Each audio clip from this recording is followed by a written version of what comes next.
ನಿಮ್ಮ ಹಳೆಯ ಚಿನ್ನದ ಒಡವೆನ ಅಧಿಕ ಬೆಲೆಗೆ ಮಾರಬೇಕೆ?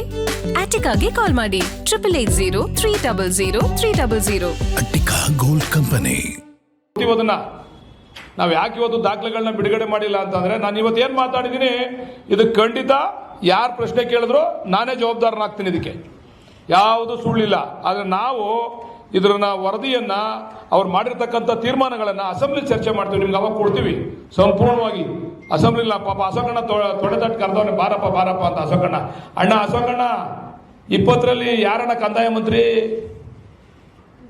20 ಬಂದು ನಾವು ಯಡಿಯೂರಪ್ಪನವ್ರಿಗೆ ಅರ್ಜಿ ಕೊಟ್ವಲ್ಲ, ಇದು ಬಿಟ್ಬಿಡಿ ಸರ್, ಬೇಡ, ರೈತರಿಗೆ ತೊಂದರೆ ಆಯ್ತು, ಅದೇ ಕೆಂಪುಲೆ ಮಾಡ್ಬಿಟ್ಟಿದ್ದೀರಾ, ಅಲ್ಲೊಂದು ಪೆಟ್ರೋಲ್ ಬಂಕ್ ಮಾಡೋಕ್ಕಾಗಲ್ಲ, ಒಂದು ಡೈರಿ ಬಿಲ್ಡಿಂಗ್ ಮಾಡೋಕ್ಕಾಗಲ್ಲ, ರೈತರು ಏನು ಕೂಡ ಅದರಿಂದ ಒಂದು ಮನೆ ಕಟ್ಟಕ್ಕೆ ಒಂದು NOC ಸಿಗಲ್ಲ ಅಂತೇಳಿ ನಾವು ಕೇಳ್ಕೊಂಡಾಗ ಯಾರಪ್ಪ ಕಂದಾಯ ಮಂತ್ರಿ? ಅಶೋಕಣ್ಣ ನಾನು ಮಾತ್ರ ಸೈನ್ ಹಾಕಿಲ್ಲಪ್ಪ. ಅಶೋಕಣ್ಣಂದು ನಾನು ಮಾತ್ರ ಸೈನ್ ಹಾಕಿಲ್ಲ ರೀ, ಬೇಕಾದ್ರೆ ತೋರಿಸಿ. ಭಾಳ ಬುದ್ಧಿವಂತ ಮುಖ್ಯಮಂತ್ರಿ ಸೈನ್ ಹಾಕಂತ ನೀನು ಯಾಕೆ ಸೈನ್ ಹಾಕ್ಯಾ? ಕಂದಾಯ ಮಂತ್ರಿ ಎಲ್ಲ ಸೈನ್ ಹಾಕರೆ, ನಾವು ಮಾತ್ರ ಸೈನ್ ಹಾಕಿಲ್ಲ ಅಂತ. ನೀನೇ ಕಂದಾಯ ಮಂತ್ರಿ, ಅವತ್ತು ಬಿಡ್ಬೋದಾಗಿತ್ತಲ್ಲ. ನಾವು ಬಂದು ಯಡಿಯೂರಪ್ಪನವ್ರಿಗೆ ಅರ್ಜಿ ಕೊಟ್ಟಾಗ ಏನು ನಡೀತಾ ಇದೆ, ಬರ್ರಿ ಇಲ್ಲಿ ಬಾಲಕೃಷ್ಣ, ಏನಾಗೋದು ಇದು ಕೊಡ್ರಿ, ಇಲ್ಲಿ ನಮಗೆ ಕೊಡ್ರಿ, ನಾನು ಬಿಡ್ತೀನಿ, ನಾನು ರೈತರ ಪರ. ಯಡಿಯೂರಪ್ಪ ಸುಮ್ಮನೆ ಹಿಂಗೆ ಅಂತಾರೆ ಅಷ್ಟೇ, ನಾನೇ ಮಾಡೋದು ಬನ್ನಿ ಅಂತ ಕರಿಬೋದಾಗಿತ್ತಲ್ಲ ಸನ್ಮಾನ್ಯ ಅಶೋಕಣ್ಣ. ಕಂದಾಯ ಮಂತ್ರಿಯಾಗಿ ನಾನು ಮಾತ್ರ ಸೈನ್ ಹಾಕಿಲ್ಲಪ್ಪ. ಕಂದಾಯ ಮಂತ್ರಿ ಆಗಿದ್ದಲ್ಲಪ್ಪ ಅವಾಗ. KEDBಗೆ ಅಕ್ವೈರ್ ಮಾಡಿದಾಗ ನೀನು ಕಂದಾಯ ವ್ಯಾಪ್ತಿಗೆ ಬರ್ತಿತ್ತಲ್ಲ, ಅದು ಕಂದಾಯ ವ್ಯಾಪ್ತಿಗೆ ಬಂದ ನಿನಗೆ ಅಷ್ಟು ಮಿನಿಮಮ್ ಪರಿಜ್ಞಾನ ಇಲ್ವ ನಿನಗೆ? ಯಾರು ನಾಟಕ ಆಡೋದು ಬೇಡ, ಎಲ್ಲರೂ ಒಪ್ಕೊಳ್ಳಿ. ನೀವು ನಮ್ಮ ಕಾಲದಲ್ಲಿ ಹಿಂಗಾಗೈತೆ, ನಮ್ಮ ಕಾಲದಲ್ಲಿ ದುರಂತಗಳು ನಡೆದವೆ, ಈಗೇನೋ ಮಾಡ್ಬೋದಾಗಿತ್ತು ಅಂತಕ್ಕಂಥದ್ದನ್ನ ಅಲ್ಲ ಕಣ್ರಿ. ರೈತರಿಗೆ ರಕ್ಷಣೆ ಕೊಡೋದು, ರೈತರ ವಿಚಾರದಲ್ಲಿ ಮಾಡ್ತಕ್ಕಂಥದ್ದು BJPಯಿಂದ ಕಲಿಬೇಕೇನ್ರಿ? ಕೇಂದ್ರ ಸರ್ಕಾರ ದೆಹಲಿನಲ್ಲಿ ಎಷ್ಟು ದಿವಸಗಳ ಕಾಲ ಆ ರೈತರನ್ನ ಕಾಡ್ಸವ್ರೆ ಅಂತಕ್ಕಂಥ ವಿಚಾರ ಜಗಜ್ಜಾಹಿರವಾಗಿರ್ತಕ್ಕಂಥದ್ದು. ದಯಮಾಡಿ ನಾನು ಎಲ್ರಿಗೂ ಹೇಳ್ತೀನಿ, ಇದನ್ನು ಇಷ್ಟಕ್ಕೆ ನಿಲ್ಲಿಸ್ತೀನಿ. ಇನ್ನು ಮುಂದೆ ಬೇರೆ ಬೇರೆ ವಿಚಾರಗಳು ಚರ್ಚೆ ಮಾಡ್ತೀವಿ, ಸೂಕ್ತ ಸಂದರ್ಭದಲ್ಲಿ ಚರ್ಚೆ ಮಾಡ್ತೀವಿ. ದಯಮಾಡಿ ನಿಮ್ಮ ಪ್ರಾಯಶ್ಚಿತ್ತ ಯಾತ್ರೆಗೆ ಮುಂಚೆ ಇದಕ್ಕೆ ಉತ್ತರ ಕೊಡಿ. ಯಡಿಯೂರಪ್ಪನವ್ರು ಹೇಳಿ, ಪಾಪ ನೆನ್ನೆ ಯಡಿಯೂರಪ್ಪನವ್ರು ಕರ್ಕೊಂಬಂದ್ಬಿಟ್ಟವ್ರೆ. ಇದೊಂಥರ ಈ ಪುತ್ರ ವ್ಯಾಮೋಹ ಜಾಸ್ತಿ ಎಲ್ರಿಗೂ, ಎಲ್ಲ ಲೀಡರ್ಗಳಿಗೂ. ನಮ್ಮ ಮಗನ ಮುಖ್ಯಮಂತ್ರಿ ಮಾಡಬೇಕು, ನನ್ನ ಮಗನ ಮುಖ್ಯಮಂತ್ರಿ ಅವರೊಬ್ರು ನಮ್ಮ ಹಳೆ ಬಾಸ್ ಕುಮಾರಣ್ಣವರು ಅವ್ರ ಮಗನ ಪ್ರಮೋಟ್ ಮಾಡೋಕ್ಕೆ ಅವ್ರದ್ದು ಒಂಥರ ಹೋರಾಟ, ನಮ್ಮ ಯಡಿಯೂರಪ್ಪನವರು ವಿಜೇಂದ್ರ ಪ್ರಮೋಟ್ ಮಾಡೋಕ್ಕೆ ಇವ್ರದ್ದು ಒಂಥರ ಹೋರಾಟ. ಇವರೆಲ್ಲ ಏನು ಈ ರಾಜ್ಯಕ್ಕೆ ಒಳ್ಳೇದಾಗಲಿ, ರೈತರಿಗೆ ಒಳ್ಳೇದಾಗಲಿ ಅಂತಲ್ಲ, ಎಲ್ಲ ಪ್ರಮೋಷನ್ ಬಿದ್ದುಬಿಟ್ಟವ್ರು. ಎಲ್ಲ ಅವ್ರ ಮಕ್ಕಳನ್ನ ಪ್ರಮೋಷನ್ ಮಾಡಕ್ಕೆ ಬಿದ್ದುಬಿಟ್ಟವ್ರು ಎಲ್ಲರೂ. ಅವರು ಒಂಥರ ಪ್ರಮೋಷನ್ ಮಾಡಕ್ಕೆ ಹೋಗೋದು, ಇವ್ರೊಂಥರ ಪ್ರಮೋಷನ್ ಮಾಡಕ್ಕೆ ಹೋಗೋದು.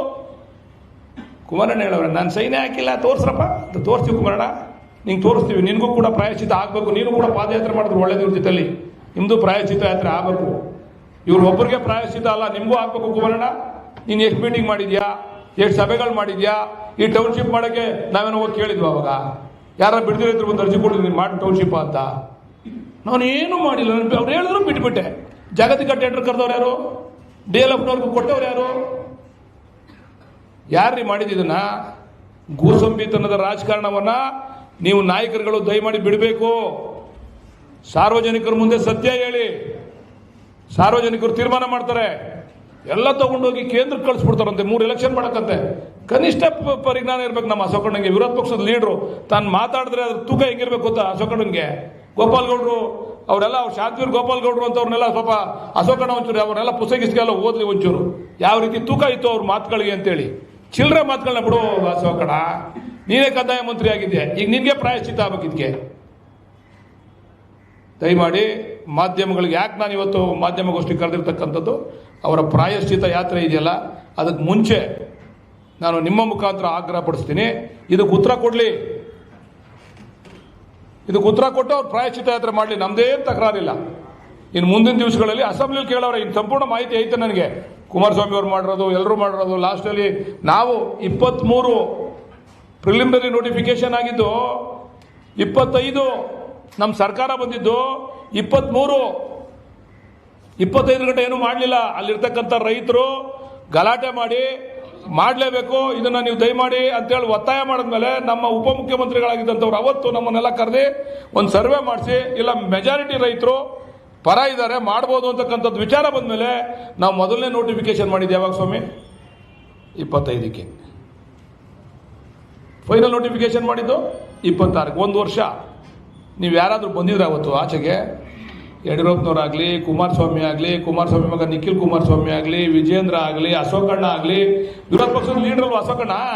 ಯಾವ ಥರ ಅಶೋಕಣ್ಣ ರೈಸ್ ಮಾಡಿದ್ದೆ ಕ್ವಶನ್ ನೀನು ಅಸೆಂಬ್ಲಿನಲ್ಲಿ? ಇದನ್ನ ಪ್ರಿಲಿಮಿನರಿ ನೋಟಿಫಿಕೇಶನ್ ಆದಾಗ ಫೈನಲ್ ನೋಟಿಫಿಕೇಶನ್ ಆಗ ಟೈಮು ಡಿ ಕೆ ಶಿವಕುಮಾರ್ ಅವ್ರು ಮುಖ್ಯಮಂತ್ರಿ ಆಗ್ಬಿಡ್ತು ಅಂತ ನಿಮಗೆಲ್ಲ ಹೊಟ್ಟೆ ಒಳಗಡೆ ಎಲ್ಲ ತುಳಸು ಶುರು ಆಗೋದ್ರೆ, ಹೊಟ್ಟೆ ಎಲ್ಲ ಕ್ಯೂಚ್ಕೊಳಕ್ಕೆ ಶುರು ಆಗ್ಬಿಟ್ರೆ ಇದಕ್ಕೆ ನಾವು ಯಾರು ಔಷಧಿ ಕೊಡೋಕ್ಕಾಗಲ್ಲ. ಕುಮಾರಣ್ಣಗೂ ಮತ್ತು ಅಶೋಕಣ್ಣಗೆ ಇಬ್ಬರಿಗೂ ಮುಖ್ಯಮಂತ್ರಿ ಆಗ್ಬಿಟ್ರು ಏನಾರ ಮಾಡಬೇಕು ಅಂತಕ್ಕಂಥದ್ದನ್ನ ನೀವೇನಾದರೂ ಕೂಡ ಆ ಒಂದು ಭಾವನೆಯಲ್ಲಿ ನೀವು ಹೋರಾಟ ಮಾಡಿದ್ರೆ ಅದಕ್ಕೆ ಜನಗಳೇ ತಕ್ಕ ಉತ್ತರ ಕೊಡ್ತಾರೆ. ಅದರಿಂದ ದಯಮಾಡಿ ನಾನು ಮಾಧ್ಯಮ ಸ್ನೇಹಿತರ ಮುಖಾಂತರ ನಾನು ಅವ್ರಿಗೆ ಆಗ್ರಹ ಪಡಿಸ್ತೀನಿ, ಮಾಡೋಕ್ಕಿಂತ ಮುಂಚೆ ಇವಕ್ಕೆಲ್ಲ ಉತ್ತರ ಕೊಡಲಿ. ಇಲ್ಲ ನಮ್ಮನ್ನೇ ಚರ್ಚೆ ಕರೀಲಿ, 1 to 1 ಅಶೋಕಣ್ಣ ಕರೀತಾನ ಬರ್ತೀನಿ, ನಾನೇ ಮಾಹಿತಿ ತಗೊಂಬರ್ತೀನಿ. ಯಡಿಯೂರಪ್ಪನವ್ರ ಮಗ ಕರೀತಾರ, ವಿಜೇಂದ್ರಣ್ಣ ಮಾಹಿತಿ ತಗೊಂಬರ್ತೀನಿ. ಕುಮಾರಣ್ಣ ಕರೀತಾರ, ಪಾಪ ನಮ್ಮ ಮುಖ್ಯಮಂತ್ರಿಗಳನ್ನ ಕರೀತಾರೆ ಕುಮಾರಣ್ಣ, ಅಲ್ಲಿ ಬನ್ರಿ ಬೈರ್ಮಂಗ್ಲಕ್ಕೆ ಅಂತ. ಚರ್ಚೆ ಮಾಡೋದು ಬೈರ್ಮಂಗಲದಲ್ಲಿ ಜನಗಳನ್ನ ಇಟ್ಕೊಂಡು ಚರ್ಚೆ ಮಾಡೋಕ್ಕಾಯ್ತದ? ಬಾರಪ್ಪ ಆಫೀಸ್ಗೆ ಚರ್ಚೆ ಮಾಡೋಣ. ಇಲ್ಲ ನಿಮ್ಮ ಮಾಧ್ಯಮಗಳ ಮುಖಾಂತರ ಚರ್ಚೆ ಆಗಬೇಕದು. ಕರೀಲಿ, ಬರ್ತೀವಿ, ನಾವು ಚರ್ಚೆ ಮಾಡ್ತೀವಿ, ನಾವು ಮಾಹಿತಿ ಕೊಡ್ತೀವಿ. ದಯಮಾಡಿ ಸಾರ್ವಜನಿಕರಿಗೆ ವಿಚಾರ ಗೊತ್ತಾಗಬೇಕು. ಈ ಪಾಪದ ಕೂಸು ಯಾರ್ಯಾರ್ದು, ಯಾರು ಹುಟ್ಟಿಸಿದ್ದು, ಯಾರು ಹೊತ್ಕೊಂಡು ತಿರುಗಿದ್ರು, ಏನಾಯಿತು ಅಂತೇಳಿ ಸಾರ್ವಜನಿಕರಿಗೆ ಗೊತ್ತಾಗಬೇಕು ಅಂತಕ್ಕಂಥ ದೃಷ್ಟಿಯಿಂದ ನಾವು ಈ ಒಂದು ಪತ್ರಿಕಾಗೋಷ್ಠಿಯನ್ನು ಕರೆದಿರ್ತಕ್ಕಂಥದ್ದು. ಇವತ್ತು ದಯಮಾಡಿ ತಾವೆಲ್ಲ ಬಂದು ನಮ್ಮ ಪತ್ರಿಕಾಗೋಷ್ಠಿಯಲ್ಲಿ ಭಾಗವಹಿಸಿದ್ದಕ್ಕೆ ತಮ್ಮೆಲ್ಲರಿಗೂ ಕೂಡ ನಾನು ಧನ್ಯವಾದಗಳನ್ನ ತಿಳಿಸಿ ನಾನು ಮಾತನ್ನು ಮುಗಿಸ್ತೀನಿ. ನಮಸ್ಕಾರ. ಇಲ್ಲ, ಒಂದು ನಿಮಿಷ, ಡಾಕ್ಟರ್ ಮಾತಾಡ್ಬಿಡ್ತಾರೆ, ಆಮೇಲೆ ಬಾಲ ಉತ್ತರ ಕೊಡ್ತಾರೆ. ನಾನು ಮಾತಾಡ್ತೀನಿ ಸಾಕ? ಸರಿ, ಕೇಳಿ, ಪ್ರಶ್ನೆ ಕೇಳ್ಬೋದು. ಹೇಳ ಅದನ್ನ ಈಗ 35 ಎಕರೆನಲ್ಲಿ ಯಾರೋ ಒಬ್ರು, ಅದು SC ಜಮೀನು, ಅದು ಯಾರೋ ಒಬ್ರು ಅರ್ಜಿ ಕೊಟ್ಟಿದ್ದಾರೆ. ಅದು PTCL ಕಾಯ್ದೆಗೆ ಬರ್ತದೆ, ದಯಮಾಡಿ ಅವ್ರಿಗೆ ಪರಿಹಾರ ಕೊಡಬೇಡಿ ಅಂತೇಳಿ ಯಾರೋ ಒಬ್ರು ನಮ್ಮ ಬಿಡದಿ ಟೌನ್ಶಿಪ್ ಇದಕ್ಕೆ ಗ್ರೇಟರ್ ಬೆಂಗಳೂರು ಇದಕ್ಕೆ ಅರ್ಜಿಗಳನ್ನ ಕೊಟ್ಟಿದ್ದಾರೆ. ಅದು SC ಜಮೀನು, ಅದು ಇದಕ್ಕೆ ಬರ್ತದೆ PTCL ಆ್ಯಕ್ಟ್ಗೆ. ಆದರೂ ಯಾರು ತಗೊಂಡಿದ್ದು ಗೊತ್ತಾ? ಅದನ್ನ ನೀವು ಚೆನ್ನಾಗಿ ಕೇಳಿದ್ರಿ ಸುಖೇಶಣ್ಣ ಅವರು. ಯಾರು ತಗೊಂಡಿದ್ದು ಗೊತ್ತಾ? ಅದು 2008ರಲ್ಲಿ ಕುಮಾರಸ್ವಾಮಿ ಅವರ ಅತ್ತೆ, ಬೇನಾಮಿ, ಕುಮಾರಸ್ವಾಮಿ ಅವರ ಬೇನಾಮಿ. Sorry to interrupt, but this is important. The shooter who murdered my sweet little Daniel brought a high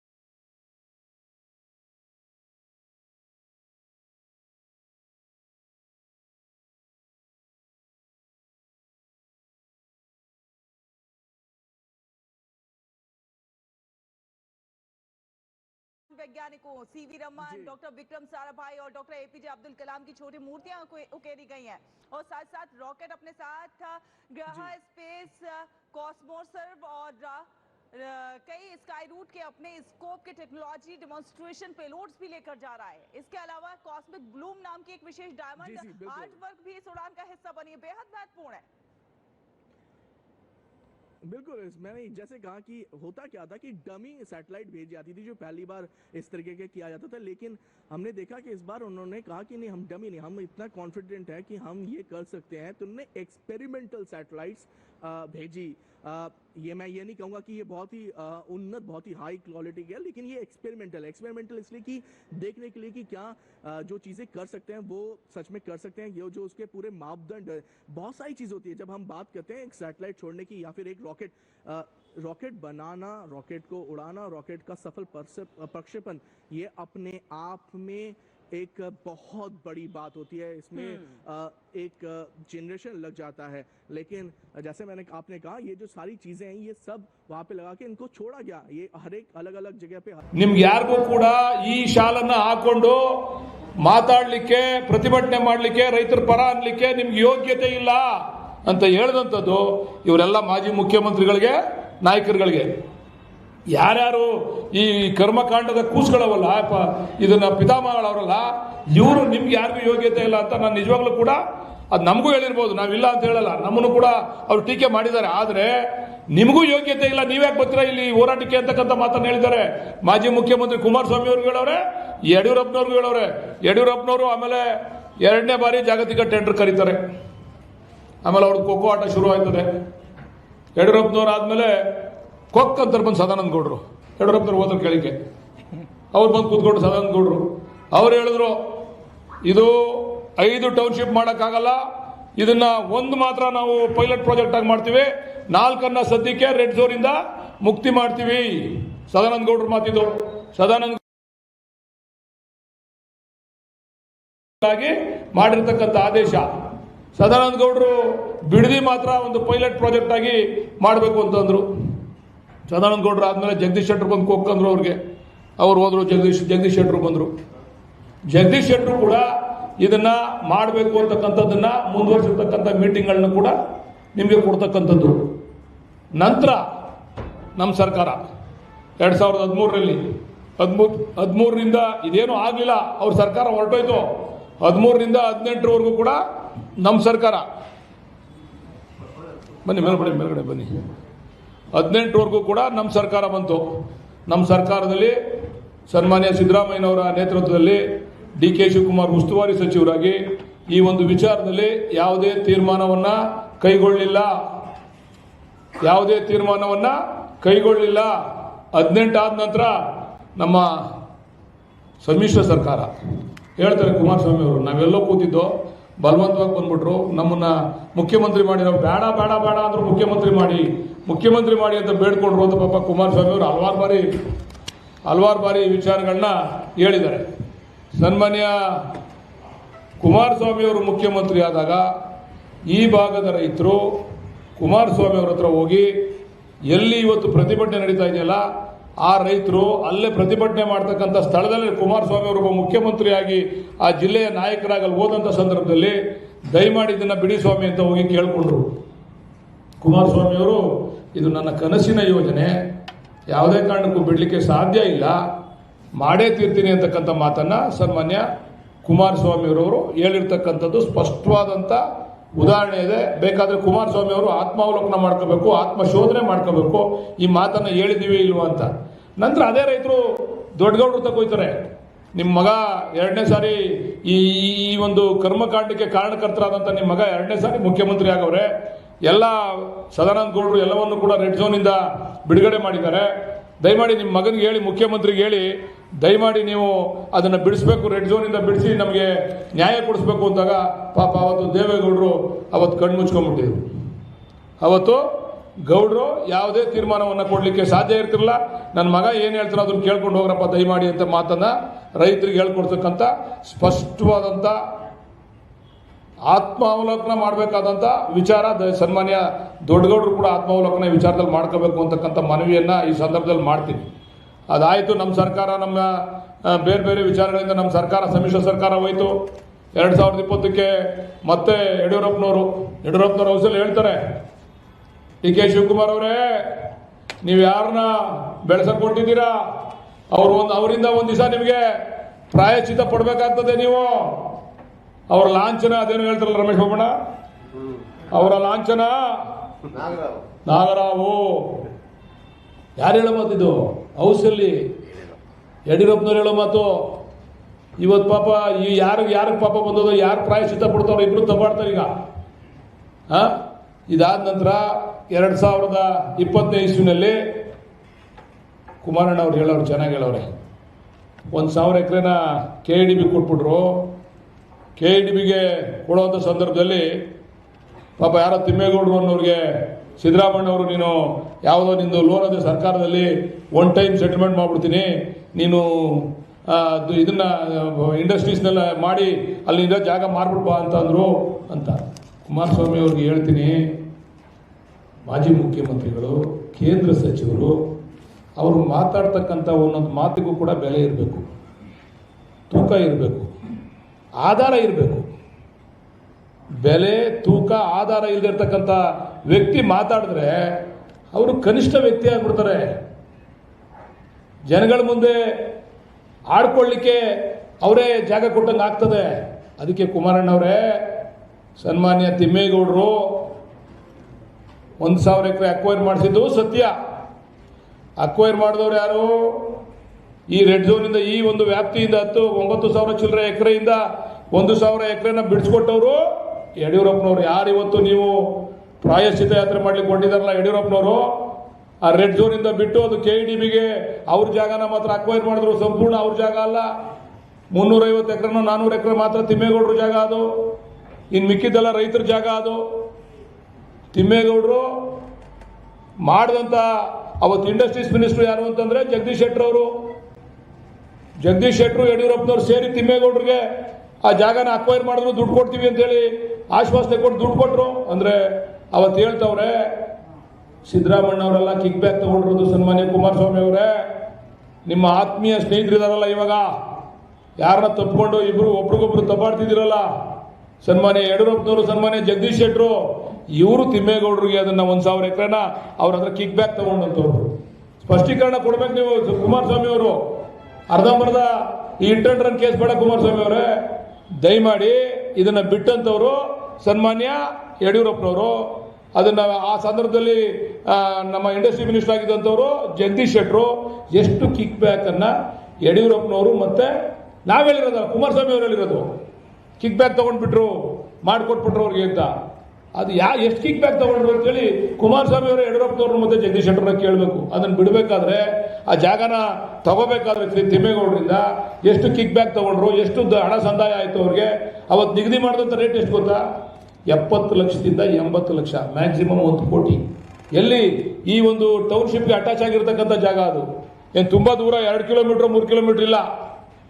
ಎಷ್ಟು ದಿವಸ ಹಿಂದೆ 2020, ಇವತ್ತೆಷ್ಟು? ಇವತ್ತು 26, ಕೇವಲ 5 ವರ್ಷ ಡಿಫರೆನ್ಸ್ ಅಷ್ಟೇ, 4-5 ವರ್ಷ ಡಿಫರೆನ್ಸು. ಅವತ್ತು ತಗೊಂಡು ಕೊಟ್ಟಿರ್ತಕ್ಕಂಥ ಹಣ 1 ಎಕರೆಗೆ 80 ಲಕ್ಷ, ಮ್ಯಾಕ್ಸಿಮಮ್ 1 ಕೋಟಿ. ಇವತ್ತು ನಾವು ಕೊಡ್ತಾ ಇರ್ತಕ್ಕಂಥ ಹಣ 2.5 ಕೋಟಿ, 3 ಕೋಟಿ. ಸನ್ಮಾನ್ಯ ಕುಮಾರಸ್ವಾಮಿ ಅವರೇ, ಪೂರ್ತಿ ಮಾಹಿತಿ ತಗೊಂಡು ಮಾತಾಡ್ಬೇಕು ನೀವು. ಒಬ್ಬ ಮಾಜಿ ಮುಖ್ಯಮಂತ್ರಿಗಳು ನೀವು. ಯಾರು ತಗೊಂಡ್ರು, ಯಾರು ಬಿಟ್ರು, ಯಾರಿಗೋಸ್ಕರ ಬಿಟ್ರು ಅಂತೇಳಿ. ಸರಿ, ಅದಾಯ್ತು. ಅವತ್ತು ನಾನು ಮಾಜಿ ಶಾಸಕನಾಗಿದ್ದೆ. ಮಾಜಿ ಶಾಸಕನಾಗಿ ನಾನು ಅವತ್ತು ಆ ಸ್ಥಳಕ್ಕೆ ಹೋಗಿ ಹೋರಾಟ ಮಾಡಿದೆ. ಅದ್ರ ಮಾಹಿತಿ ಕೊಡ್ತೀನಿ, ನಿಮ್ಗೆ ತೋರಿಸ್ತೀನಿ. ಆ ಸಂದರ್ಭದಲ್ಲಿ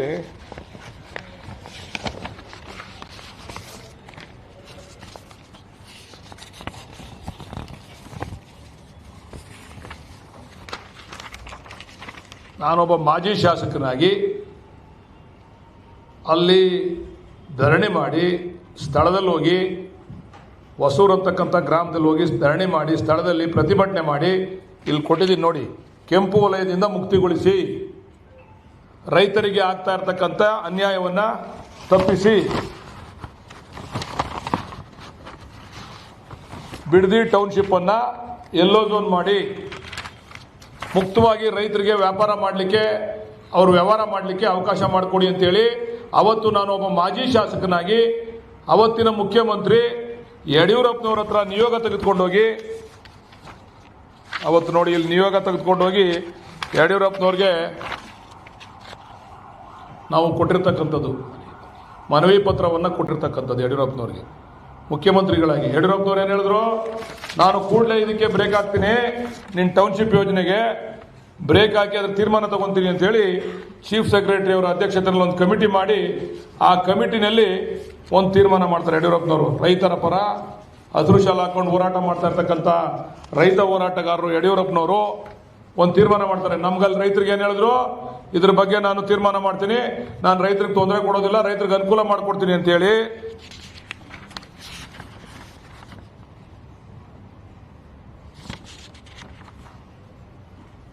ಒಂದು ಅಧಿಸೂಚನೆಯನ್ನು ಹೊರಡಿಸ್ತಾರೆ. ಯಾರು ಹಸಿರು ಶಾಲನ್ನು ಹಾಕೊಂಡು ವಿಧಾನಸೌಧದ ಮುಂದೆ ನಾನು ರೈತರ ಪರ ಮುಖ್ಯಮಂತ್ರಿ, ಇನ್ನು ಮುಂದೆ ರೈತರದೇ ನನ್ನ ಸರ್ವಸ್ವವನ್ನು ರೈತರಿಗೋಸ್ಕರನೇ ತ್ಯಾಗ ಮಾಡ್ತೀನಿ ಅಂತೇಳಿ ರೈತರ ಪರವಾಗಿ ಬಡ್ಜೆಟನ್ನು ಮಂಡಿಸ್ತಂತ ಯಡಿಯೂರಪ್ಪನವರು ಒಂದು ತೀರ್ಮಾನ ಮಾಡ್ತಾರೆ. ನಾವು ಹೋಗಿ ಕೊಟ್ಟ ಮೇಲೆ ಆ ಪ್ರದೇಶದಲ್ಲಿ 18/5/21 ಬಿಡದಿ ಟೌನ್ಶಿಪ್ ಪ್ರದೇಶದ ಭೂ ಮಾಲೀಕರ ಮನವಿಯ ಮೇರೆಗೆ ಅಂದಿನ ಮಾನ್ಯ ಮುಖ್ಯಮಂತ್ರಿಗಳು ಮುಖ್ಯ ಕಾರ್ಯದರ್ಶಿಯವರಿಗೆ ಸಭೆಯನ್ನು ಕರೆದು ಭೂ ಸ್ವಾಧೀನ ಸಮಸ್ಯೆಯನ್ನು ಪರಿಹರಿಸಲು ಸೂಚಿಸಿದರು. ಅದರಂತೆ ಸರ್ಕಾರದ ಮುಖ್ಯ ಕಾರ್ಯದರ್ಶಿ ಅಧ್ಯಕ್ಷತೆಯಲ್ಲಿ ಸಭೆ ಕರೆಯಲಾಗಿತ್ತು. ಸದರಿ ಸಭೆಯ ವಿಸ್ತೃತ ಚರ್ಚೆಯ ನಂತರ ಈ ಕೆಳಗಂಡಂತೆ ನಿರ್ಧರಿಸಲಾಯಿತು. ರಾಜ್ಯಕ್ಕೆ ಹೊಸ ಬಂಡವಾಳವು ಬೆಂಗಳೂರಿನ ಸಮೀಪ ಹೂಡಿಕೆಯಾಗುವ ಸಾಧ್ಯತೆ ಇರುವುದರಿಂದ ಕೈಗಾರಿಕೆಗಳು, ವಸತಿ ಮತ್ತು ವಾಣಿಜ್ಯಕ್ಕಾಗಿ ಹಲವಾರು ಇಂಟಿಗ್ರೇಟೆಡ್ ಟೌನ್ಶಿಪ್ಗಳು ಅವಶ್ಯವಿರುತ್ತದೆ. ಇದಕ್ಕಾಗಿ ಈ 9,000 ಎಕರೆ ಭೂಮಿ ಸೂಕ್ತವಾಗಿರುತ್ತದೆ. ಚೀಫ್ ಸೆಕ್ರೆಟರಿ ಕೊಟ್ಟಿರೋದು ಯಡಿಯೂರಪ್ಪನವರ ಮಾರ್ಗದರ್ಶನದ ಮೇಲೆ ಚೀಫ್ ಸೆಕ್ರೆಟರಿ. ಇದನ್ನ ಹೌಸಲ್ಲಿ ಮಾತಾಡ್ತೀನಿ, ನಿಮಗೆ ಸಂಪೂರ್ಣ ದಾಖಲೆ ಇವತ್ತು ನಾನು ಕೊಡ್ತಾ ಇಲ್ಲ. ಅಸೆಂಬ್ಲಿನಲ್ಲಿ ಪಾಪ ನಮ್ಮ ಅಶೋಕಣ್ಣ ಹೇಳವ್ರೆ, ಬನ್ರಿ ತೊಡೆ ತಡ್ತೀನಿ ಅಸೆಂಬ್ಲಿಗೆ ಬನ್ನಿ ಅಂತ. ನಾನು ಮುಖ್ಯಮಂತ್ರಿಗೆ ಹೇಳಿದೆ, ಅವ್ರು ತಗೊಳಕ್ಕಿಂತ ಮುಂಚೆ ಸೋಮೋಟ ನಾವೇ ತಗೊಂಬಿಡೋಣ, ಇವ್ರು ಹಣೆ ಬರಲ್ಲ ಹೇಳ್ಬಿಡೋಣ ಜನಕ್ಕೆ ಅಂತ. ಅವರೇ ತಗೊಳಕ್ಕೆ ಅವ್ರು ಯಾವ್ದ್ರಲ್ಲಿ ರೈಸ್ ಮಾಡ್ತಾರೋ ನೋಡೋಣ. 69ರಲ್ಲಿ ತಗೋತಾರೋ 60ರಲ್ಲಿ ತಗೋತಾರೋ ಯಾವ್ದ್ರಲ್ಲಿ ರೈಸ್ ಮಾಡ್ತಾರೋ ನೋಡೋಣ. ಅದಕ್ಕೆ ಮುಂಚೆ ನಾವೇ ತಗೊಂಡ್ಬಿಡ್ತೀವಿ. ನಿಮ್ಮ ಕರ್ಮಕಾಂಡನಪ್ಪ ಯಾಕಪ್ಪ ಪಶ್ಚಾತ್ತಾಪ ಯಾತ್ರೆ ಮಾಡ್ಕೊಂಡು ಬಂದಿದ್ದೀರಾ, ಪ್ರಾಯಶ್ಚಿತ ಯಾತ್ರೆನ ಇಲ್ಲಿಂದ ನೀವು ಮಾಡಿರ್ತಕ್ಕಂಥ ಪಟ್ಟಿರ್ತಕ್ಕಂಥ ಪಶ್ಚಾತ್ತಾಪಕ್ಕೆ ಪ್ರಾಯಶ್ಚಿತವಾಗಿ ಯಾತ್ರೆ ಮಾಡ್ತಾ ಇದ್ದೀರಾ ಅಂತೇಳಿ ನಾವೇ ತಗೊಂತೀವಿ. ಇದು ಯಡಿಯೂರಪ್ಪನವ್ರ ತೀರ್ಮಾನ. ಯಾವಾಗ 2020ರಲ್ಲಿ ಅವ್ರು ಮುಖ್ಯಮಂತ್ರಿ ಆದಾಗ 2020ರಲ್ಲಿ ಸನ್ಮಾನ್ಯ ಯಡಿಯೂರಪ್ಪನವರು ಇದನ್ನ 35% ಕೈಗಾರಿಕಾ ಅಂತೆ, 35 ಇದಕ್ಕೆ ವಸತಿ ಅಂತೆ, ಇನ್ನು ಉಳಿಕೆ ಭೂಮಿನ ಇತರೆ ಉದ್ದೇಶಗಳಿಗಾಗಿ ಮೀಸಲಿಟ್ಟು ಬಿಡದಿ ಸಮಗ್ರ ಟೌನ್ಶಿಪ್ ಅನ್ನು ಸ್ವಯಂ ಪೂರ್ಣ ಮಾದರಿಯಲ್ಲಿ ಯೋಜನೆ ರೂಪಿಸಿ ಅಭಿವೃದ್ಧಿಪಡಿಸಲು ನಿರ್ಧರಿಸಲಾಯಿತು. ಅಷ್ಟೊತ್ತಿಗೆ ಬಸವರಾಜ ಬೊಮ್ಮಾಯಿ ಬಂದು ಯಡಿಯೂರಪ್ಪನವ್ರಿಗೆ ಕೊಕ್ಕಂದ್ರು. ಅವ್ರು ಹೋದ್ರು ಯಡಿಯೂರಪ್ಪನವರು, ಬಸವರಾಜ ಬೊಮ್ಮಾಯಿ ಕೊಟ್ಟರೆ ಹ್ಯಾಂಡ್ ಓವರ್ ಮಾಡಿದ್ರು. ಕೊಕ್ಕಂದಟ್ಟಿಗೆ ಅವ್ರು ಹೋಗ್ಬೇಕಲ್ಲ, ಅವರಲ್ಲಿ ಕೊಕ್ಕಾಟ ಚೆನ್ನಾಗಿ ನಡೀತದೆ, ಖೋಖೋ ಆಟ ಚೆನ್ನಾಗಿ ನಡೀತದೆ. ಮೊದಲು ಯಡಿಯೂರಪ್ಪನವ್ರಿಗೆ ಕೊಕ್ಕಂದ್ರು, ಸದಾನಂದ ಗೌಡರು ಕೊಟ್ಟರು, ಸದಾನಂದ ಗೌಡರಿಗೆ ಇವ್ರು ಬಂದು ಜಗದೀಶ್ ಶೆಟ್ಟರ್ ಬಂದು ಕೊಕ್ಕಂದ್ರು. ಈಗ 20ರಲ್ಲಿ ಬಸವರಾಜ ಬೊಮ್ಮಾಯಿ ಬಂದು ಕೊಕ್ಕಂದ್ರು, ಇವ್ರು ಹೋದ್ರು, ಅವ್ರು ಬಂದರು. ಅವರು ಕೂಡ ಪಾಪ ಬೊಮ್ಮಾಯಿ ಅವರು ಇದನ್ನ ನವನಗರ ಇಂಟಿಗ್ರೇಟೆಡ್ ಟೌನ್ಶಿಪ್ ಮಾಡಬೇಕು ಅಂತೇಳಿ ಅವ್ರ ಬಡ್ಜೆಟ್ನಲ್ಲಿ ಮಂಡನೆ ಮಾಡೋರು. ಕೊಡ್ತೀವಿ ನಿಮಗೆ ದಾಖಲಾತಿನ. ಎಲ್ರಿಗೂ ಈ ಬಿಡದಿ ಟೌನ್ಶಿಪ್ ಮೇಲೆ ದೌರ್ಜನ್ಯ. ಸದಾನಂದ ಗೌಡರು ಬರ್ತಾರೆ, ಇದನ್ನ ಪೈಲಟ್ ಪ್ರಾಜೆಕ್ಟ್ ಮಾಡೋಣ, ಬಾಕಿದೆಲ್ಲ ಡ್ರಾಪ್ ಮಾಡಿ ಅಂತ ಸದಾನಂದ ಗೌಡರು ಬಿಡದಿನೇ ಪೈಲಟ್ ಪ್ರಾಜೆಕ್ಟ್ ತಗೊಂಡು ಬಾಕಿದೆಲ್ಲ ಡ್ರಾಪ್ ಮಾಡ್ತಾರೆ. ನಂತರ ಇವ್ರು ಬರ್ತಾರೆ ಜಗದೀಶ್ ಶೆಟ್ಟರು, ಇಲ್ಲ ಇದನ್ನು ಮುಂದುವರಿಸಬೇಕು, ಇದರಿಂದ ಏನಾದ್ರು ಅನುಕೂಲ ಆಗ್ತದೆ, ಒತ್ತಡ ಜಾಸ್ತಿ ಆಗ್ಬಿಡೈತೆ ಬೆಂಗಳೂರಿನಲ್ಲಿ, ಕಡಿಮೆ ಮಾಡಬೇಕು ಅಂತೇಳಿ ಅವ್ರು ತೀರ್ಮಾನ ಮಾಡ್ತಾರೆ. ಆಮೇಲೆ ಯಡಿಯೂರಪ್ಪನವ್ರು 20ಕ್ಕೆ ಬರ್ತಾರೆ, ನಾವೆಲ್ಲ ರೈತರು. ಸನ್ಮಾನ್ಯ ವಿಜೇಂದ್ರ ಅವ್ರಿಗೊಂದು ಪ್ರಶ್ನೆ ಕೇಳಲಿಕ್ಕೆ ಇಚ್ಛೆ ಪಡ್ತೀನಿ. ನಾವು ವಿಧಾನಸೌಧ ಇದರಲ್ಲಿ ಕೃಷ್ಣಾದಲ್ಲಿ ಹೋಗಿ ವಿಜೇಂದ್ರ ಅವ್ರನ್ನ ಯಡಿಯೂರಪ್ಪನವ್ರನ್ನ ಭೇಟಿ ಮಾಡಿದಾಗ ಯಡಿಯೂರಪ್ಪನವ್ರು ಮಾತು ಹೇಳ್ತಾರೆ, ಸ್ವಲ್ಪ ವಿಜೇಂದ್ರನ ಹತ್ರ ಮಾತಾಡಯ್ಯ ನೀನು ಅಂದರು. ಅದೆಲ್ಲ ಪಕ್ಕದಲ್ಲಿ ಒಂದು ಆ ಕೃಷ್ಣ ಪಕ್ಕದಲ್ಲಿ ಒಂದು ಚಿಕ್ಕದೊಂದು ರೂಮ್ ಇದೆ ಸರ್. ಅದು ನಾನು ಯಾವಾಗಲೂ ಹೋಗಿಲ್ಲ. ಕುಮಾರಸ್ವಾಮಿ ಮುಖ್ಯಮಂತ್ರಿ ಆದಾಗ ಹೋಗಿಲ್ಲ, ಸಿದ್ದರಾಮಯ್ಯ ಮುಖ್ಯಮಂತ್ರಿ ಹೋಗಿಲ್ಲ. ಯಡಿಯೂರಪ್ಪನವ್ರು ಮುಖ್ಯಮಂತ್ರಿ ಆದಾಗ ಕರ್ಕೊಂಡೋದ್ರು ಆ ರೂಮ್ಗೆ. ಅದ್ಯಾವುದೋ ಒಂದು ಇಂಡಸ್ಟ್ರಿ ಇದೆ, ಇದನ್ನು ತೆಗೆದಿಟ್ರು. ವಿಜೇಂದ್ರಣ್ಣ ಮರ್ತುಬಿಟ್ಟಿದ್ಯಾ ಅಂತ ಕಾಣಿಸ್ತದೆ. ಸ್ವಲ್ಪ ಆತ್ಮಾವಲೋಕನ ಮಾಡ್ಕೊಂಡು ಮುಂದೆ ಬೆಳೆಯೋರು ನೀವೆಲ್ಲ ನಾಯಕರಾಗವರು. ಈ ರಾಜ್ಯ ಜನಕ್ಕೆ ನೀವೇನು ನುಡಿತೀರಾ ಅದರಂತೆ ನಡಿಬೇಕು. ನಿಮ್ಮ ಮೇಲೆ ಜನಗಳಿಗೆ ವಿಶ್ವಾಸ ಬರಬೇಕು ಅಂತಂದ್ರೆ ನೀವೇನು ಮಾತಾಡ್ತೀರಾ ಅದನ್ನು ಅನುಷ್ಠಾನ ಮಾಡಬೇಕು. ಹಿಂದೆ ಮಾಡೋದೊಂದು, ಮುಂದೆ ಮಾತಾಡೋದೊಂದು. ಜನ ನಂಬಲ್ಲ ನಿಮ್ಮನ್ನ. ವಿಜೇಂದ್ರಣ್ಣ ನಾನು ಕರ್ಕೊಂಡೋಗಿ 5,000 ಎಕರೆ ಅದ್ಯಾವುದೋ ಒಂದು ಏರೋನಾಟಿಕಲ್ ಕಂಪನಿ ಅವ್ರು ಏನೋ ಮಾಡ್ಲಿಕ್ಕೆ ಬರ್ತಾರೆ. ಆ ಪಾರ್ಟ್ಸ್ಗಳನ್ನ, ಆ ಏರೋಪ್ಲೇನ್ಗೆ ಆಗಬೇಕಾದಂಥ ಪಾರ್ಟ್ಸ್ಗಳು ತಯಾರು ಮಾಡೋಕ್ಕೆ 5,000 ಎಕರೆನ ಕೇಳ್ತಾ ಇದ್ದಾರೆ. ದಯಮಾಡಿ ಯಾರು ಏನು ಗಲಾಟೆ ಮಾಡಬೇಡ್ರಪ್ಪ, ಒಳ್ಳೆ ನಾವು ಅದಕ್ಕೆ ಅವ್ರಿಗೆ ಬೆಲೆ ಕೊಡ್ತೀನಿ ಅಂತ ಯಾರ್ಯಾರಿದ್ರು ಅಂತ ಹೇಳ ವಿಜೇಂದ್ರಣ್ಣ. ಅವತ್ತು ನಿಮ್ಮ ಜೊತೆಯಲ್ಲಿ ಸನ್ಮಾನ್ಯ ರುದ್ರೇಶಣ್ಣ ಅವರಿದ್ರು, KRIDL ಅವತ್ತು ಅಧ್ಯಕ್ಷರು. ಆಮೇಲೆ ಅವ್ರು ಯಾರೋ ಅವರ ಬೀಗರ ಶೆಟ್ಗರ ಮುನ್ಸ್ವಾಮಣ್ಣ, ಅವ್ರ ಹೆಸರು ಮರುಸ್ವಾಮಣ್ಣನೂ ಇದ್ರು. ಆತ್ಮಾವಲೋಕನ ಮಾಡ್ಕೋ ವಿಜೇಂದ್ರಣ್ಣ. ಪ್ರಾಯಶ್ಚಿತ ಯಾತ್ರೆ ಬೇಡ ವಿಜೇಂದ್ರಣ್ಣ. ಮಾಡಾಕಿದ್ರೆ ಮಾಡು. ಪ್ರಾಯಶ್ಚಿತಕ್ಕೆ ನಿಮ್ಮ ಮಾಡಿರೋ ಪಾಪಕ್ಕೆ ನೀವು ಪ್ರಾಯಶ್ಚಿತವಾಗಿ ನೀವು ಮಾಡಲೇಬೇಕು. ನಮ್ದೇನು ಅದಕ್ಕೆ ತಕರಾರಿಲ್ಲ. ಇವೆಲ್ಲ ನಿಮ್ಮ ಪಾಪದ ಕೂಸ್ಗಳು. ಸೈನ್ ಹಾಕಿಲ್ಲ ಅಂದ್ರೂ ನಮ್ಮ ಮಾಜಿ ನಾಯಕರು ಕುಮಾರಸ್ವಾಮಿ ಅವರು ಅವ್ರ ಸೈನ್ ತೋರಿಸ್ತೀವಿ ವಿಧಾನಸೌಧದಲ್ಲಿ. ಎಷ್ಟು ಸೈನ್ ಹಾಕವ್ರೆ, ಎಷ್ಟೆಷ್ಟು ಮೀಟಿಂಗ್ ಮಾಡವ್ರೆ. ಯಾರ ಕೇಳಿದ್ರ ನಿಮ್ಮನ್ನ ಹೋಗಿ ನಮ್ಮನ್ನ ಬಿಡದಿ ಟೌನ್ಶಿಪ್ ಮಾಡ್ಕೊಳ್ಳಿ ಅಂತ? ಬಿಡದಿಯವರಾಗಲಿ, ನಂದಗುಡಿಯವರಾಗಲಿ, ಸಾತ್ನೂರವರಾಗಲಿ ಯಾರಾದರೂ ಹೋಗಿದ್ರ? ನಿಮ್ಮ ಹತ್ರ ಬಂದಿದ್ರಾ ಅರ್ಜಿ ಹಿಡ್ಕೊಂಡು ಮಾಡ್ಕೊಡಿ ಅಂತ? ಏನಿವತ್ತು ಎಲ್ಲ ಪತಿವ್ರತೆಯರು ಆಡ್ದಂಗೆ ಆಡ್ತಾವ್ರೆ. ಏನು ಅವರು ರೈತರು, ನಾವು ರೈತರು, ಏನು ಯಾರ್ಯಾರಿದಕ್ಕೆ ಮೂಲ ಕಾರಣಕರ್ತರು ಅವರೇ ಇವತ್ತು ಬಿದ್ಬಿಡವ್ರೆ ಜಗಳಕ್ಕೆ. ನಾವು DK ನಿಂಗೆ ಹೇಳ್ದೋ ಈ MLC ಎಲೆಕ್ಷನ್ ಎಫೆಕ್ಟ್ ಹೆಂಗಾಯ್ತದ ನೋಡ್ರಿ ಅಂತ. MLC ಎಲೆಕ್ಷನ್ ಅಲ್ಲಿ ಅದ್ರ ಎಫೆಕ್ಟು ಈಗೆಲ್ಲ ಕಾಂಪಿಟೇಷನ್. ವಿಜೇಂದ್ರಣ್ಣ ಅವನ ಅಧ್ಯಕ್ಷ ಆಗಕ್ಕೆ ಅವನ ಕಾಂಪಿಟೇಷನ್, ಅವರು ಅಶೋಕಣ್ಣ ಅವನು ಉಳಿಸ್ಕೊಳಕ್ಕೆ ಅವರು. ಇನ್ನೊಬ್ರು ಹೇಳವ್ರೆ ಪಾಪ, ಯಾರೋ ನಮ್ಮ CT ರವಿಯಣ್ಣ ಹೇಳವ್ರೆ, ಏನೋ ರಾಜ ವ್ಯಾಪಾರಿ ಆದ್ರೆ ಪ್ರಜೆಗಳು ಭಿಕಾರಿಗಳಾಗ್ಬಿಡ್ತಾರಂತೆ. ಅದೇನು ಯಡಿಯೂರಪ್ಪನವ್ರಿಗೆ ಹೇಳ್ತೇನೆ ನಾನು ನೀನು ಅದನ್ನ? ರವಿಯಣ್ಣ ಯಾರಿಗೆ ಹೇಳ್ದೆ ಆ ಮಾತನ್ನ? ಯಡಿಯೂರಪ್ಪನವ್ರಿಗೆ ಹೇಳ್ದ? ರಾಜ ವ್ಯಾಪಾರಿ ಆದ್ರೆ ಪ್ರಜೆಗಳು ಭಿಕಾರಿ ಆಯ್ತಾರಂತೆ. CT ರವಿಯಣ್ಣ ನೀನು ಅಷ್ಟೇ, ನಿನಗೆ ಲೂಟಿ ರವಿಯಣ್ಣ ಅಂತಾನೆ ಹೆಸರು ನಿನಗೆ. ನೀನು ಅಷ್ಟೇ, ನೀನು ವ್ಯಾಪಾರಿ ಆದೆ, ಚಿಕ್ಕಮಂಗ್ಳೂರವರೆಲ್ಲ ಭಿಕಾರಿಗಳಾದ್ರು. ಮಾತಾಡಬೇಕಾದ್ರೆ ನೀವು ನಿಮ್ಮ ಬೆನ್ನು ನಿಮ್ಗೆ ಕಾಣೋದಿಲ್ಲ. ಎಲ್ಲರೂ ಗಾಜಿನ ಮನೇಲಿ ಕೂತಿದ್ದೀರಾ. ನೀನೇನು ಹುಡ್ತಾ ಏನು ನಾಟ್ಕೋಟಿ ಸಾವುಕಾರನ ಮಗನ ಟಾಟಾ ಬಿರ್ಲನ್ನ ಮೊಮ್ಮಗನ ನೀನು ಆಗರ್ಭ ಶ್ರೀಮಂತನ ನೀನು ಏನೋ ಬಹಳ ಏನು ಚೆನ್ನಾಗಿ ಮಾತಾಡ್ತಾರೆ ಗೊತ್ತಾ BJP ಅವರು. ನಮ್ಮ ಅಕ್ಕನೂ ಹೇಳೋರೆ, ನಮ್ಮ ಶೋಭಕ್ಕ ಭಾಳ ಚೆನ್ನಾಗಿ ಹೇಳೋರು. ಶೋಭಕ್ಕಂಗೆ ಹೇಳ್ದೆ, ಎಲ್ಲ ನಿಮ್ಮ ಯಜಮಾನನ ಪಾಪದ ಕೂಸೋದು ಶೋಭಕ್ಕ, ನಿಮ್ಮ ಯಜಮಾನ ನಿಮ್ಮ ಸಾಹೇಬ ಅವ್ರ ಪಾಪದ ಕೂಸಿದು ಶೋಭಕ್ ಅವ್ರೆ. ಸ್ವಲ್ಪ ಆತ್ಮಾವಲೋಕನ ಮಾಡ್ಕೊಳ್ಳಿ ನೀವು, ಪಶ್ಚಾತ್ತಾಪ ಯಾತ್ರೆ ಮಾಡೋಕ್ಕಿಂತ ಮುಂಚೆ ಶೋಭಕ್ ಅವ್ರೆ. ನಿಮ್ಮ ಪಾಪದ ಕೂಸಿದು ಒತ್ಕೊಂಡು ತಿರುಗ್ತಾ ಇರೋದು. ನಮ್ಮ ನಿಖಿಲಣ್ಣ ಹೇಳ್ದ, ನಮ್ಮ ಪಾಪದ ಕೂಸು ನೀವ್ಯಾಕ್ರಿ ಎತ್ಕೊಂಡು ಹೋಗ್ತೀರ ಅಂತ. ಪಾಪ ಅವ್ರು ಹ್ಯಾಂಡಿಕ್ಯಾಪ್ ಮಾಡಿಬಿಟ್ಬಿಟ್ರು, ಕೈ ಕಾಲು ತಿರ್ಸ್ಬಿಟ್ಟ ಪಾಪದ ಕೂಸನ್ನ. ಆಮೇಲೆ ಯಡಿಯೂರಪ್ಪನವ್ರು ಹೊತ್ಕೊಂಡ್ರು, ಸದಾನಂದ ಗೌಡರು ಹೊತ್ಕೊಂಡ್ರು, ಜಗದೀಶ್ ಶೆಟ್ಟರು ಹೊತ್ಕೊಂಡ್ರು. ನಾವಂತೂ ಹೊತ್ಕೊಳಕ್ ಹೋಗ್ಲ. 13ರಿಂದ 18ರವರೆಗೆ ಸಿದ್ದರಾಮಯ್ಯ ಹೊತ್ಕೊಳಕ್ ಹೋಗ್ಲಿಲ್ಲ. ಅದನ್ನ ಹಂಗೆ ಬಿಟ್ಬಿಟ್ರು ಆ ಕೂಸ್ನ. ಪುನಃ ಯಡಿಯೂರಪ್ಪನವರೇ 20ಕ್ಕೆ ಬಂದು ಹೊತ್ಕೊಂಡ್ರು.